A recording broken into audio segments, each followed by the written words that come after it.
Komponen komputer. Komputer memiliki komponen utama. Adapun komponen utama dari sebuah komputer ada 4, yaitu pertama Central Processing Unit atau CPU, yang kedua memori utama, yang ketiga input output, yang keempat system interconnection. Dan di sini kita akan membahas setiap komponen satu persatu. Kita akan memulai dengan komponen yang pertama, yaitu CPU atau Central Processing Unit. CPU, Central Processing Unit. Central Processing Unit adalah istilah lain dari prosesor, atau sering juga disebut dengan mikroprosesor, yaitu sebuah komponen yang merupakan pusat pengendali komputer yang terhubung dengan komponen lain. Fungsi utamanya adalah melakukan operasi aritmatika dan logika terhadap data. Prosesor memiliki kemampuan melakukan proses dengan kecepatan yang berbeda-beda yang disebut dengan istilah clock. Satuan kecepatan prosesor ini adalah megahertz sampai dengan gigahertz, yang digunakan untuk menyatakan pulse atau denyut yang dihasilkan oleh prosesor tersebut dalam satuan detik, di mana 1 megahertz sama dengan 1 juta pulse per detik, sedangkan 1 gigahertz sama dengan 1 miliar pulse per detik. Prosesor memiliki beberapa komponen. Adapun komponen utama dari prosesor yaitu control unit, arithmetic logical unit, dan register. Apa fungsi masing-masing komponen tersebut? Control unit berfungsi untuk mengendalikan semua proses dengan cara memerintahkan komponen lainnya agar melakukan pemrosesan. Instruksinya didapat dari unit decode, ALU atau FPU. ALU merupakan singkatan dari Algorithmic Logical Unit yang berfungsi melakukan operasi perhitungan aritmatika dan logika, yaitu dalam menangani angka berbentuk bilangan bulat sesuai dengan perintah control unit. Namun terkadang disebut juga dengan istilah floating point unit atau FPU ketika menangani data berupa angka ilmiah, yaitu angka yang memiliki tanda koma dan pangkat. Adapun komponen register yaitu jenis memori yang berkecepatan tinggi yang berfungsi menyimpan hasil perhitungan sementara. Selain itu, prosesor juga memiliki komponen-komponen pendukung, yaitu Prefetch unit yang berfungsi untuk meminta instruksi dan data dari chassis atau RAM dan menyusunnya sedemikian rupa agar siap untuk diproses. Instruksi dan data diambil lebih dahulu sebelum diproses, sehingga komponen tidak harus menunggu lebih lama. Decode unit yaitu berfungsi untuk mengambil instruksi dari prefetch unit dan menerjemahkannya dalam sebuah bentuk yang dapat dipahami oleh control unit. Chassis memory internal yaitu merupakan tempat penyimpanan data dan instruksi sementara sebelum pemrosesan maupun selama pemrosesan yang bekerja sama dengan memori register dan hasilnya disimpan di RAM. Bus interface yaitu merupakan jalur masuk dan keluarnya data dan instruksi di komponen prosesor. Nah, sekarang bagaimana cara kerja prosesor? Cara kerja prosesor yang pertama yaitu mengambil instruksi dari memori, kemudian yang kedua menerjemahkan instruksi tersebut agar prosesor mengetahui apa saja yang diperintahkan untuk dilakukan.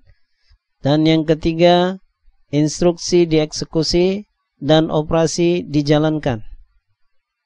Selanjutnya, kita akan membahas tentang jenis-jenis prosesor. Jenis-jenis prosesor sangat banyak. Namun yang menjadi pembahasan kita yaitu prosesor yang umum digunakan dalam komputer PC berdasarkan produsen dan bentuk soket yang digunakan. Jenis prosesor yang pertama yaitu prosesor yang diproduksi oleh Intel. Intel merupakan singkatan dari Integrated Electronic. Adapun jenis prosesor berdasarkan bentuk soketnya yaitu soket 423, yaitu soket yang digunakan oleh prosesor Intel Pentium 4 generasi pertama yang disebut dengan Wilmate dan hanya mendukung RAM jenis RDRAM. Kemudian soket 478, yaitu soket yang memiliki 478 pin dan telah mendukung RAM berjenis DDR, dan chipsetnya yang terkenal adalah i875P dan i865PE. Berikutnya soket LGA 775, yaitu soket yang sering disebut dengan soket T dan telah menggunakan Line Grid Array atau LGA, mendukung prosesor Intel Pentium 4 generasi Prescott, Cedar, Mill, Celeron, dan prosesor berbasis core mikroarsitektur yaitu Core 2 Duo, Core 2 Quad, serta mendukung front-side bus hingga 1600 MHz. Selanjutnya soket LGA 1156, yaitu soket yang mendukung prosesor Core i7 seri Linfield, Core i5, Core i3, dan ditujukan untuk segmen mid-low. Selanjutnya soket LGA 1366, yaitu soket yang mendukung prosesor Core i7 seri Bloomfield, i7 990X, prosesor Extreme Edition 6 core, serta mendukung RAM jenis DDR3. Selanjutnya soket LGA 1155, yaitu soket yang hanya mendukung atau support untuk prosesor seri Haswell, mirip dengan LGA 1156. Kemudian soket LGA 2011, yaitu soket yang mendukung chipset X79 pada Core i7 3930K dan Core i7 3960X. Keduanya menggunakan 6 core dan 12 thread. Selanjutnya soket LGA 1150, yaitu soket yang disebut juga sebagai soket H3 yang merupakan mikroprosesor Intel yang kompatibel dengan prosesor Haswell dan Broadwell yang memiliki 1150 pin dan telah mendukung berbagai jenis alat input-output.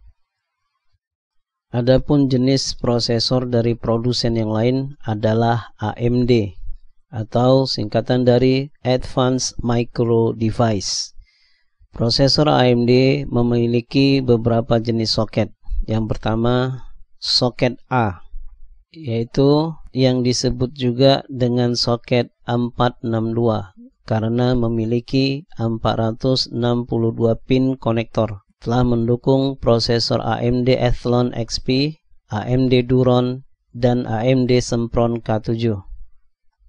Soket berikutnya adalah soket 754, yaitu soket generasi K8 Hammer yang memiliki 754 pin konektor untuk segmen low end. Digunakan oleh Athlon 64 generasi awal dan Sempron K8.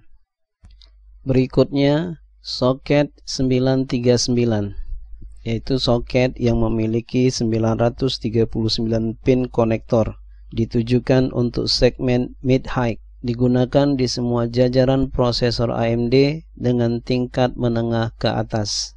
Selanjutnya soket AM2, yaitu soket yang memiliki 940 pin konektor dengan dukungan dual channel DDR2 Hyper Transport 2.0, dan soket ini dipakai oleh prosesor kelas atas hingga ekonomis. Selanjutnya soket AM2 Plus, yaitu soket yang membawa fitur baru, yaitu dukungan HT30 dengan maksimal frekuensi 2600 MHz dan dukungan dual channel DDR2. Secara fisik antara AM2 dan AM2 Plus tidak ada bedanya. Semua prosesor yang dapat dijalankan pada soket AM2 dapat juga dijalankan di soket AM2 Plus. Dan berikutnya soket AM3, yaitu soket yang memiliki 941 pin konektor. Namun ada beberapa yang mengatakan hanya memiliki 938 konektor dan telah memiliki dukungan dual channel DDR3 dan frekuensi HT hingga mencapai 3200 MHz. Nah, demikianlah jenis-jenis prosesor berdasarkan soket yang mendukungnya. Kali ini kita akan membahas tanda-tanda kerusakan pada prosesor. Adapun tanda-tanda kerusakan pada prosesor diantaranya adalah: 1. Komputer sering mati mendadak. 2. Tidak bisa membuka aplikasi tertentu. 3. Mengalami blank screen, yaitu monitor tidak menampilkan apapun. Dari tanda-tanda kerusakan prosesor tersebut, maka terdapat beberapa penyebab kerusakan pada prosesor, yaitu pertama, overheat, yaitu panas yang berlebih. Yang kedua, disebabkan karena overclocking. Dan yang ketiga, disebabkan karena kaki pin yang patah atau karena jatuh atau salah dalam pemasangan. Apa itu overclocking? Overclocking adalah istilah untuk cara dalam meningkatkan kecepatan prosesor atau kinerja komputer di atas standar yang ditetapkan oleh vendor atau pabrikan komputer. Nah, dari tanda-tanda kerusakan dan penyebab-penyebab kerusakan pada prosesor, selanjutnya kita akan membahas bagaimana cara pencegahan dari kerusakan prosesor tersebut. Cara pencegahan kerusakan bisa dilakukan dengan: pertama, gunakan komputer pada ruangan dengan suhu udara stabil atau tidak panas seperti ruang ber-AC. Yang kedua, ganti pasta prosesor secara berkala. Pasta atau thermal paste adalah sejenis pendingin pada prosesor yang berbentuk pasta yang digunakan untuk menghubungkan permukaan prosesor dengan permukaan pendingin atau heatsink. Yang ketiga, bersihkan komputer dari debu secara berkala. Dan yang keempat, hindari melakukan overclocking. Nah, demikianlah pembahasan kita kali ini tentang komponen prosesor. Insyaallah kita akan lanjutkan pada pembahasan komponen yang lain.